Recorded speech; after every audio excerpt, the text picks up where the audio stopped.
Hello students, welcome once again in our YouTube PDF video online study.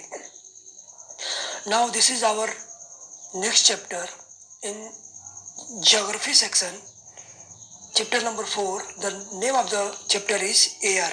Students, आज का जो हमारा chapter है वो है air. You know very well about air.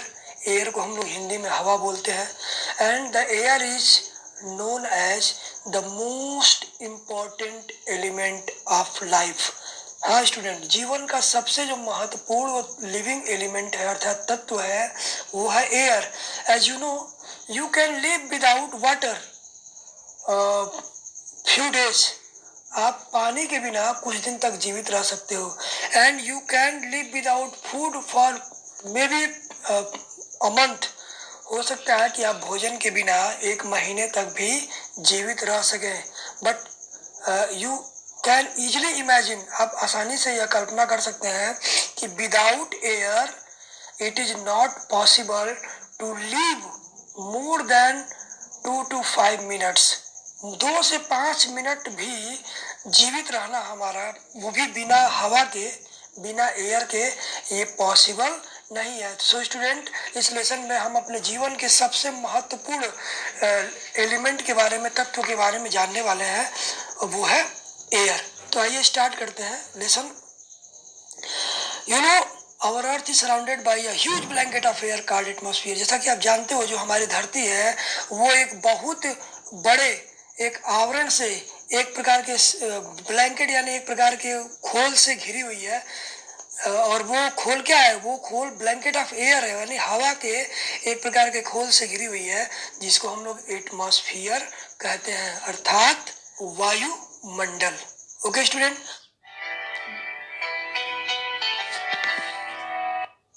all living beings on the earth depend on the atmosphere for their survival. यानी इस धरती पर जितने भी सजीव हैं, जितने भी जीवित प्राणी हैं, चाहे वो जानवर हों, चाहे वो मनुष्य हों, चाहे वो पेड़ पौधे हों, चाहे वो कीट पतंगे हों, ये सभी के सभी क्या होते हैं? इसी एटमॉस्फेयर पर निर्भर है, इसी वायुमंडल पर निर्भर करते हैं अपने जीवन के लिए. It provides us the air we breathe and protect us from the harmful effect of the sun rays. ये जो हवा है हमें सांस लेने में क्या करती है? हमारी सहायता करती है और हमें सूरज के हानिकारक जो किरणें हैं उनसे भी बचाती हैं. Without this blanket of protection we would be baked alive by heat of the sun during day and get frozen during night.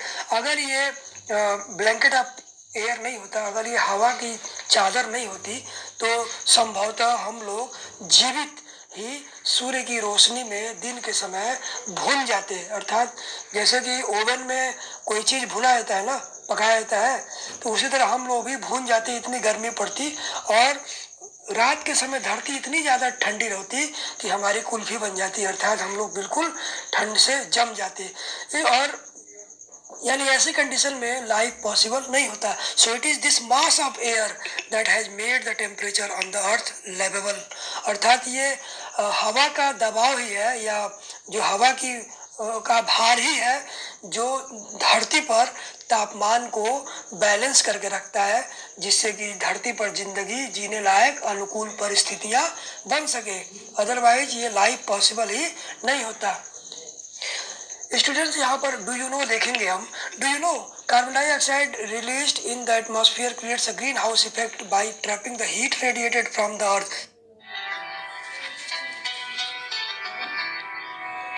याद रखिएगा स्टूडेंट, जो भी कार्बन डाइऑक्साइड जो हमारे द्वारा जनरेट की जाती है, रिलीज की जाती है, वो कार्बन डाइऑक्साइड एक प्रकार का ग्रीन हाउस इफेक्ट, एक प्रकार का हरित भवन प्रभाव छोड़ती है, जिसका मतलब कारण ये होता है कि वो अर्थ की जो हीट होती है उसको ऑब्जर्व कर लेती है और ऑब्जर्व करके धरती पर ही हीट को बनाए रखती है. अर्थात हीट को रिलीज होकर के एटमॉस्फेयर में ऊपर नहीं आने देती है, उसको मेंटेन रखती है. It is therefore called a green house gas and without it the earth would have been too cold to live in.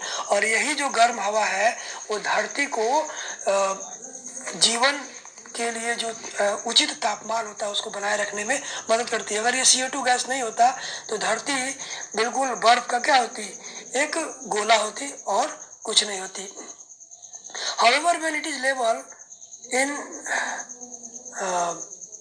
atmosphere increases due to factory smoke or car fumes, the heat radiant increases the temperature of the earth. This is called global warming. लेकिन student सबसे problem ये आती है जब CO2 के साथ साथ और भी कई सारे जो फैक्टर हैं, जैसे कि फैक्ट्रियों से निकला हुआ स्मोक, धुआं, गाड़ियों का जो निकला हुआ जो धुआं है, या अन्य प्रकार के जो फैक्टर्स हैं, कारक हैं, वो टेम्परेचर को और ज़्यादा बढ़ा देते हैं, और ज़्यादा टेम्परेचर बढ़ने के कारण जो परिस्थिति पैदा होती है उसको हम लोग ग्लोबल वार्मिंग कहते हैं। तो स्टूडेंट, ग्लोबल वार्मिंग का मतलब है the increases of the temperature of the earth, धरती के तापमान का ग्लोबली यानी पूरी धरती पर तापमान का बढ़ जाना, इसको हम लोग ग्लोबल वार्मिंग अर्थात हिंदी में वैश्विक तापमान वृद्धि कहते हैं, यानी पूरी धरती पर तापमान गर्मी का बढ़ जाना कहते हैं। This rise in temperature causes the snow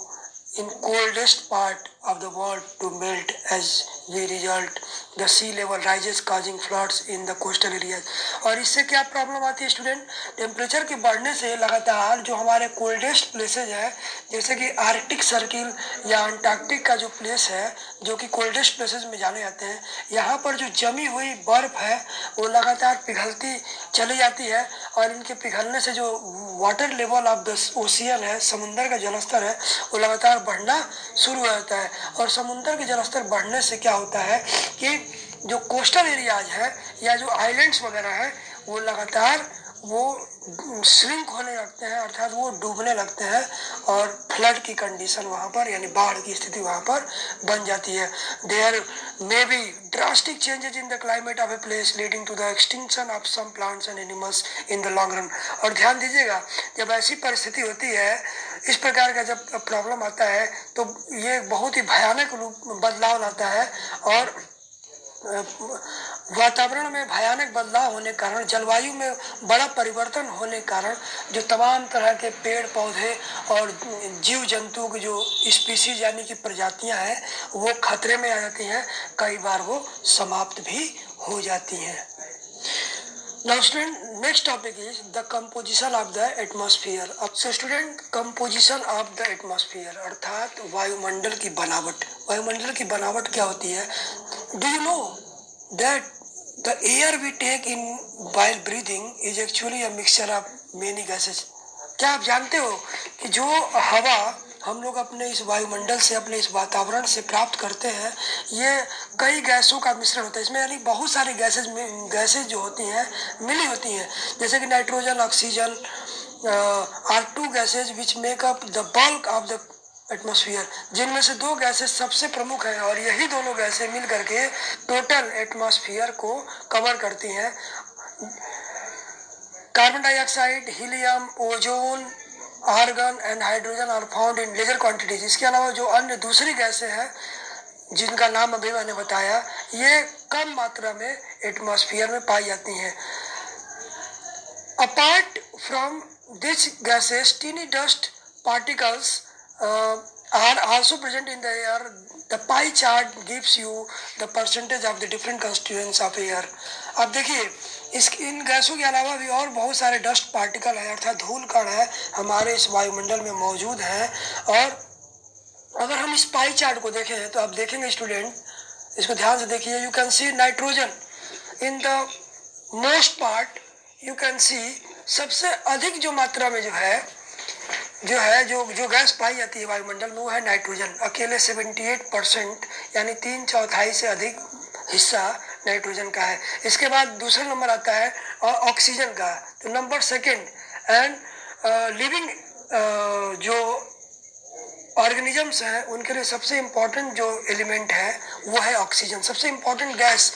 तो ये ब्रीदिंग के में हेल्प करती है हमारे लिए। 21%, अगर दोनों को मिला दिया जाए तो स्टूडेंट टोटल 99% जो आपका जो एटमॉस्फेरिक जो गैसेज हैं वो है आपका, वो नाइट्रोजन और ऑक्सीजन अकेले 99% को कवर करती है। बच गया 1%, तो 1% में आपका आ जाएगा कार्बन डाइऑक्साइड, आ जाएगा आर्गन या अन्य दूसरी गैसेस आपकी आ जाती हैं।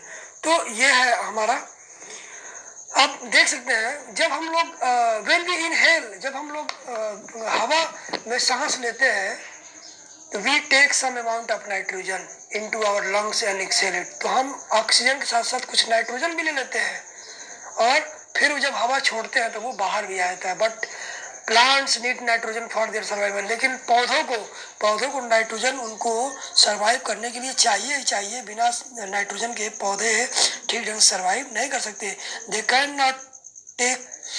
स्टूडेंट्स, जो प्लांट्स हैं वो नाइट्रोजन को डायरेक्टली एयर से नहीं ले सकते हैं, तो इसमें जो है उनकी हेल्प करते हैं बैक्टीरियाज, क्योंकि बैक्टीरियाज जो है वो सॉइल में वो मिले रहते हैं और जो प्लांट्स की रूट्स होती हैं वो सॉइल में मिक्स होती हैं। तो बैक्टीरिया क्या करते हैं, जो नाइट्रोजन है उसको, वो नाइट्रोजन को क्या करते हैं, एब्जॉर्ब कर लेते हैं और उसके फॉर्म को चेंज कर देते हैं। अर्थात बैक्टीरिया जो है नाइट्रोजन को एब्जॉर्ब करके उसके रूप को बदल देते हैं और उस फॉर्म ऑफ नाइट्रोजन को प्लांट्स जो है वो यूज करना शुरू कर देते हैं। इससे कि उनका सर्वाइवल जो है वो चलता रहता है। Oxygen is the second most plentiful gas in the air.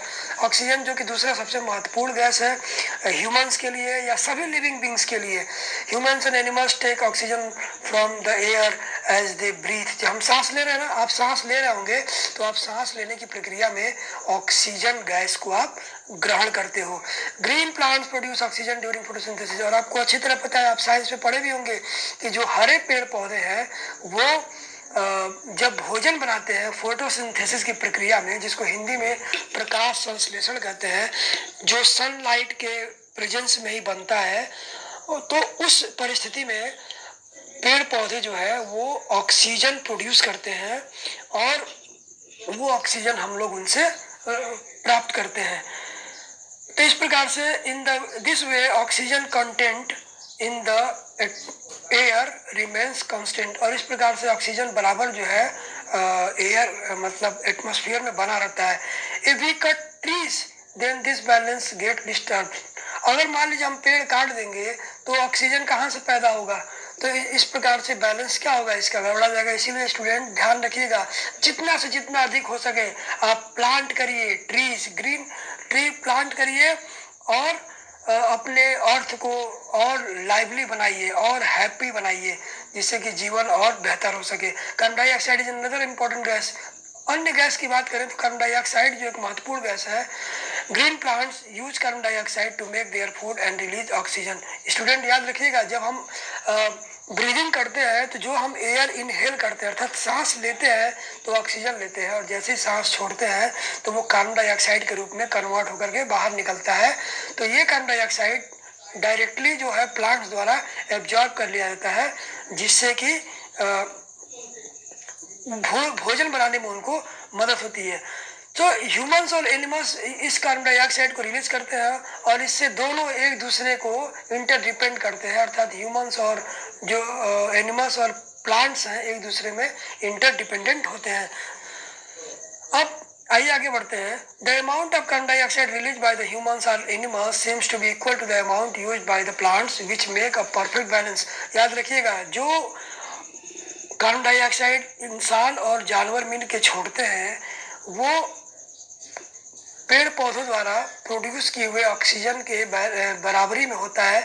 अगर ये बराबरी सही होती है तो हमारे लिए ये एक बेहतर कंडीशन है, ये हमारे लिए एक परफेक्ट बैलेंस है। अगर ऐसा नहीं होगा तो फिर लाइफ जो है वो डिस्टर्ब हो जाएगी। However the balance is upset by burning of fuels such as coal and oil. They add billions of tons of carbon dioxide into the atmosphere each year. As a result, the increased volume of carbon dioxide is affecting the Earth's weather and climate. लेकिन student, बड़े दुर्भाग्य की बात है कि in balance के अलावा भी कुछ ऐसे फैक्टर्स हैं जो कि इन बैलेंस को हमेशा बिगाड़ने में मुख्य भूमिका निभाते हैं। जैसे कि फ्यूल्स का बर्निंग हो गया अर्थात ईंधन का जलना हो गया, डीजल, पेट्रोल। इसके अलावा कुछ और बिलियंस ऑफ जो कार्बन डाइऑक्साइड कचरों की वजह से जो पैदा होता है हमारे एटमॉस्फेयर में, ये भी हमारे इस बैलेंस को डिस्टर्ब करने में बहुत महत्वपूर्ण भूमिका निभाता है। इसका परिणाम ये होता है कि लगातार कार्बन डाइऑक्साइड का मात्रा बढ़ता जाता है और इससे धरती के जो वेदर यानी उनका जो मौसम है और क्लाइमेट यानी कि जो जलवायु है वो लगातार प्रभावित होती है, जिसके कारण स्टूडेंट हम प्रायः कुछ नई नई घटनाएं, कुछ नए नए ऐसे बदलाव देखते हैं धरती पर जो कि हमें आने वाले खतरे का संकेत देते हैं। Student you can see this collage in which, यहाँ पर कोलाज में बहुत सारी घटनाओं का जिक्र किया गया है, किस प्रकार से लगातार ग्लोबल वार्मिंग बढ़ रही है, धरती का तापमान लगातार बढ़ रहा है, ओशियन का वाटर लेवल इंक्रीज हो रहा है, जो हमारे ग्लेशियर से वो लगातार मेल्ट हो रहे हैं। तो ये तमाम क्या है, धरती पर एक बदलाव को शो करता है। और अगर हम आज भी अगर इसको बचाना चाहते हैं तो हमें ऐसे मेजर्स उठाने पड़ रहे हैं। स्टूडेंट जैसा कि आप देख पा रहे हैं आजकल लॉकडाउन की वजह से या कोविड-19 की वजह से जो इस समय पूरे देश और दुनिया के अलग अलग हिस्सों में जो लॉकडाउन के चलते फैक्ट्रियां या ट्रेन, बसेस, कार्स या व्हीकल्स जो बंद की गई हैं, उससे अर्थ को एक बार अपने आप को रिटेन करने का, अर्थात अपनी कंडीशंस को एक बार ओवरहॉलिंग करने का मौका मिला है।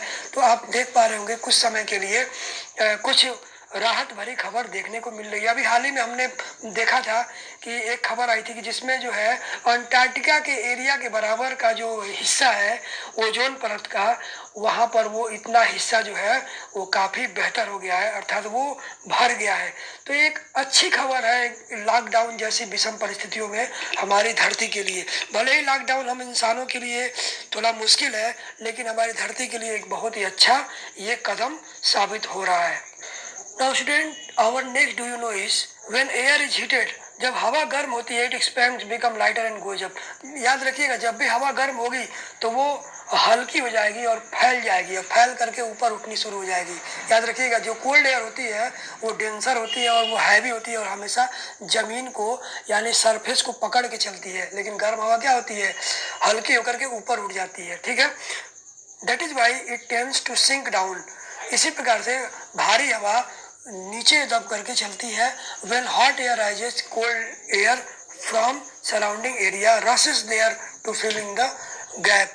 याद रखिएगा जब गर्म हवा गर्म होकर के ऊपर उठने लगती है तो वो जगह खाली कर देती है, और जैसे ही वो जगह खाली कर देती है तुरंत उस जगह पर ठंडी हवा अपना कब्जा कर लेती है, अर्थात वहाँ पर ठंडी हवा आ जाती है। तो इस प्रकार से गर्म हवा और ठंडी हवा दोनों जो है एटमॉस्फेयर में अपना बैलेंस बना करके चलती रहती हैं। That is how air circulation takes place. और इसी प्रकार से जो हवा का जो संचरण होता है, अर्थात हवा का आवागमन चलता रहता है। तो student, now it is enough for today. I hope you have enjoyed well. If you have any doubt related to the topics, you can ask in the WhatsApp group or on my personal number. So all the best. I hope all you are well. Stay safe, stay home and save lives. Good luck.